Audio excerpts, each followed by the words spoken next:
ફરી એકવાર તમારું સ્વાગત છે આપણી આ યુટ્યુબ ચેનલમાં.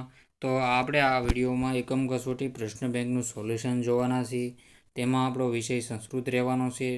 ધોરણ 6 છે આપણું. સમય 1 કલાક રહેવાનો છે. કુલ ગુણ રહેવાનો છે 25. સમાવિષ્ટ પ્રકરણ 1 થી 5નું આપણે સોલ્યુશન જોવાના છીએ આ વિડીયોમાં. સાહિત્ય તમારે પૂરેપૂરું સોલ્યુશન જોવાનું રહેશે. તો હવે આપણે પેપર સોલ્યુશન શરૂ કરી દઈએ. અને જો તમે આ ચેનલને સબસ્ક્રાઈબ ન કરી હોય તો ચેનલને સબસ્ક્રાઈબ કરી દો અને જલ્દીને જલ્દી આમાં 1000 સબસ્ક્રાઈબર કમ્પ્લીટ કરાવી દો. 1000 સબસ્ક્રાઈબર તમારે કમ્પ્લીટ કરાવી દેવાના રહેશે. આપણે આવી રીતે વિડીયો મૂકતા રહીશું. નીચે આપેલા વાક્યોનું અનુલેખન કરો, કોઈ પણ એક વિભાગ. તો આ અનુલેખન કરવાનું રહેશે. શું કરવાનું છે? અનુલેખન એટલે સુંદર અક્ષરે ફરીથી લખવું. સુંદર અક્ષરે આપેલા વાક્યો લખો. એને એમને ઉતારી દેવાના રહેશે. શશક ભીત ભવતી મમ નામ રાજેશ કુત્ર પતિત આકાશ અહમ પઠમ કરોમી વાનર ભ્રાતર ધાવતું આકાશ પતતી. તો એમનેમ તમારે સીધું ઉતારી દેવાનું છે. બીજું કાંઈ આમાં તમારે કરવાનું હોતું નથી. પછી આ ફકરા છે. મમ નામ વેદાંત વાનર વૃક્ષ સમીપ ગચ્છતિ સચિન કી કરોતી અહમ સ્નાન કરોતી આકાશ પતિત વા પુત્ર પતતી. તો આ પણ જોઈ લો આ ફકરો. તત્ર કાકઃ નિવસતી શશક પલાયન કરોતી પ્રસન્ન ભવ સર્વદા મયુર કુત્ર ગસ્તી સિંહ વદતી કિમર્થ ધાવસી. તો સારી રીતે બધા ફકરા તમારે એમને ઉતારી દેવાના હશે બેઠે બેઠા વગર ભૂલે. પછી છે સરળ ગુજરાતી શબ્દો અને સાદા વાક્યોનું સંસ્કૃતમાં અનુવાદન કરે છે. નીચે આપેલા શબ્દોને સંસ્કૃત ભાષામાં લખો, કોઈ પણ એક વિભાગ. તો વિભાગ 1 છે હાથી છે. શું છે? હાથી. પુસ્તક છે. વૃક્ષ. તો હાથીને આપણે હસ્તી કહી શકીએ. શું કહેવાય છે? હાથીને કહેવાય છે હસ્તી. પુસ્તક અને પુસ્તકમ કહેવાય છે. પછી વૃક્ષ થાળીને આપણે થાલિકા કહેવાય છે. પાનને પર્ણમ કહેવાય છે. તો આવી રીતે તમારે કરી લેવાનું રહેશે. સાહિત્ય તમને પુસ્તકમાંના પિક્ચર સહિત આપેલું છે, તેનો જવાબ તમારે જોઈ લેવાનો રહેશે. પછી પેન્સિલ છે, પેન્ટ, થાંભલો, સ્તંભ, છત્રી. તો છત્રમ. સિંહ કહેવાય. ફૂલને શું કહેવાય? ફૂલને આપણે કહીશું મિત્રો ફૂલમ. કહીશું. શું કહીશું?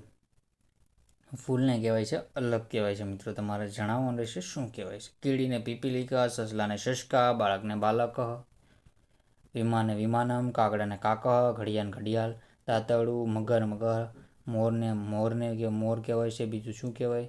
તાળું, ચમચી, સ્વિચ, વાનર. પછી છે આ તમારે જોડકા જોડવાના રહેશે આમાં. તો આપણે જોડકા જોડી દઈએ. આ 3 છે. આ 3 મીંડા આપેલા છે તો આને ત્રિણી કહેશું. અહીંયા 4 છે તો આને ચતવારી કહેશું. અહીંયા 6 છે તો મિત્રો આને છઠ કહેશું. આ 2 છે દ્વે અને આને કહેશું અષ્ટ. તો આવી રીતે તમારે ખાલી રકમ આપેલી હોય ને જોડકા જોડવાના છે. સાહિત્ય જોઈ લો. આવી રીતે સાહિત્ય તમારે જવાબ કરી લેવાના રહેશે. આગળના ક્વેશ્ચન જોઈ લે. હવે વિભાગ 2 છે. નીચે આપેલા પ્રશ્નોના સંસ્કૃતમાં શબ્દો લખો. તો આને કહેવાય છે ચતવારી. આને કહેવાય છે દ્વાદશ.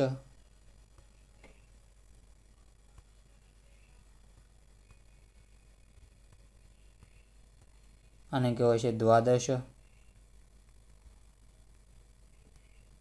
પછી આને આ 9 કહેવાય છે નવમ.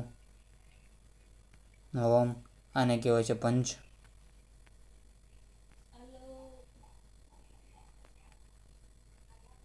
આને કહેવાય છે ત્રિણી. તો આવી રીતે જવાબ દેવાના રહેશે. આગળના ક્વેશ્ચન. નીચે આપેલા શબ્દોનો સંસ્કૃત છે અંકોનો છે લખો. પંચ તો આવી રીતે, અષ્ટ તો આવી રીતે લખાય, એકાદશ તો આવી રીતે, દશ તો આવી રીતે થશે. તો સાહિત્ય મિત્રો આવી રીતે તમારે જવાબ લખી લેવાનો છે. સાહિત્ય પોઝ કરીને જોઈ લેજો. આગળના ક્વેશ્ચનમાં સત્વારીને તમારે સાચા હોય ને સામે ખરાની નિશાની કરવાની રહેશે. તો આપણે હવે ખરાની નિશાની કરી દઈએ.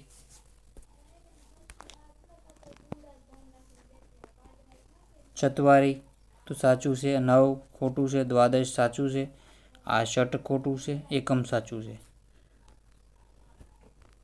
પછી વિભાગ 5 છે, આના તમારે લખવાના રહેશે. આ દ્વયમ દ્વ છે, આ છે ચત્વારી, આ એકમ, આ મિત્રો ષટ છે અને આ ત્રીણી છે. ધાવતી ધાવતી પછી ધવલ ધાવતી, તો ધવલ ગચ્છતી, ધવલ આગચ્છતી, ધવલ ખાદતી, ધવલ પીબતી, ધવલ ક્રીડતી, ધવલ વધતી. તો જવાબ આવી રીતે જોઈ લેવાના રહેશે. બધા ક્વેશ્ચનના આન્સર મિત્રો તમારા સાહિત્ય આવી રીતે જોઈ લેવાનું છે. સાહિત્ય જોઈ લો. પછી આમાં સાદા શબ્દોનું શુદ્ધલેખન કરવાનું છે. આ વિભાગ વાઇઝ તમે સાહિત્ય જોઈ લો. જો મિત્રો આપણા વિડીયો સારા લાગે તો આપણે આ ચેનલ લાઈક શેર સબસ્ક્રાઈબ કરી દેજો. જોઈ લો મિત્રો. તો સાહિત્ય મિત્રો આ તમારે જોઈ લેવાનું રહેશે. તો મિત્રો આ વિડીયોનો એન્ડ કરીએ છીએ. જય હિન્દ, જય ભારત.